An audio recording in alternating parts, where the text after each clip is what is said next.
A Gentleman Never Tells by Sir David Black, Addersborough.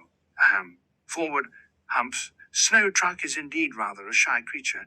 As I write this, I have observed a rather rare yet so typical encounter with the ever so mystical species known as snow truck here in the greater English tundra after the drastic change in climate.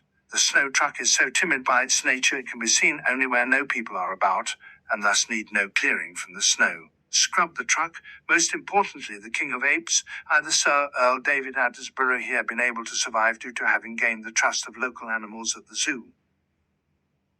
There, I feasted my magnificent black Addersborough tuskers in zebra meat. Rather yummy, that son of a zebra's mommy's newborn calf was indeed accompanied with the well-fermented nam-nam juice I downed it with.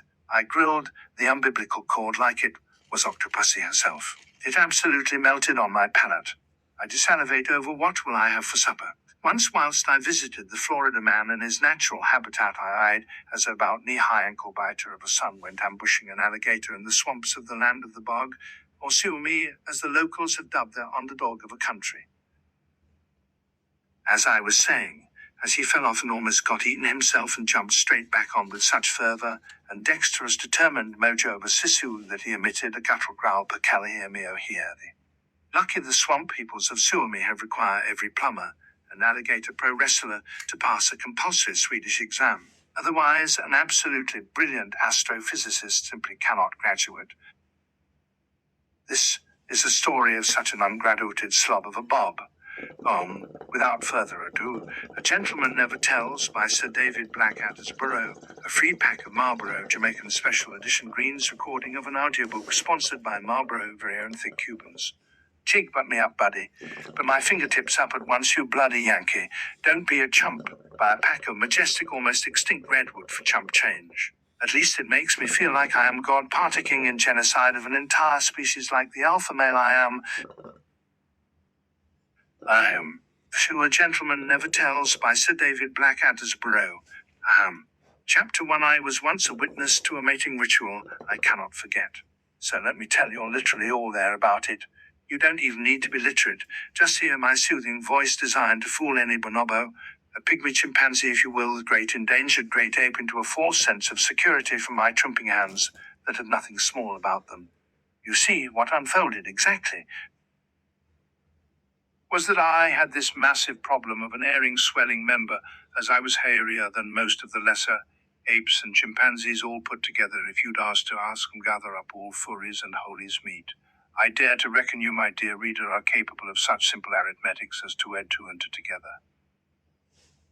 The majestic buzzard, I myself as Sir Black Addersborough Shaw can add them numbers. You see, I have natural high testosterone levels.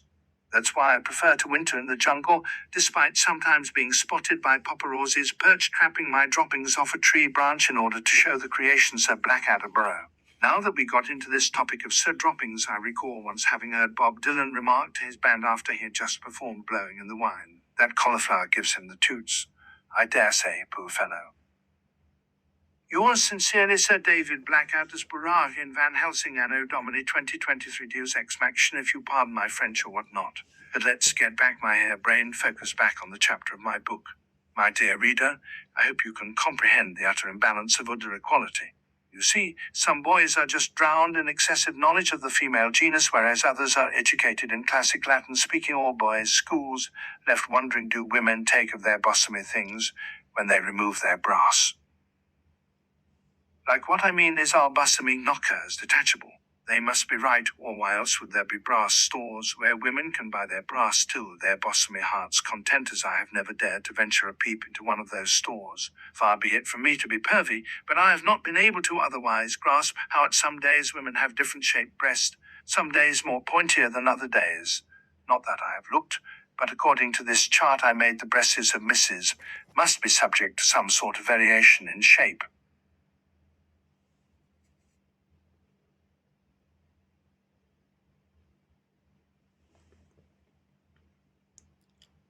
So come yet another new year, this old boy was thinking, if he doesn't even manage to shed his painful virgin boyhood by soliciting the services of a prostitute in a brothel, he might as well top himself off like Asians trapped by their culture of pride and absolute preference to top themselves off rather than lose face, nor get your nose Better squash it onto the asphalt so weed flowers can shoot up through the cracks.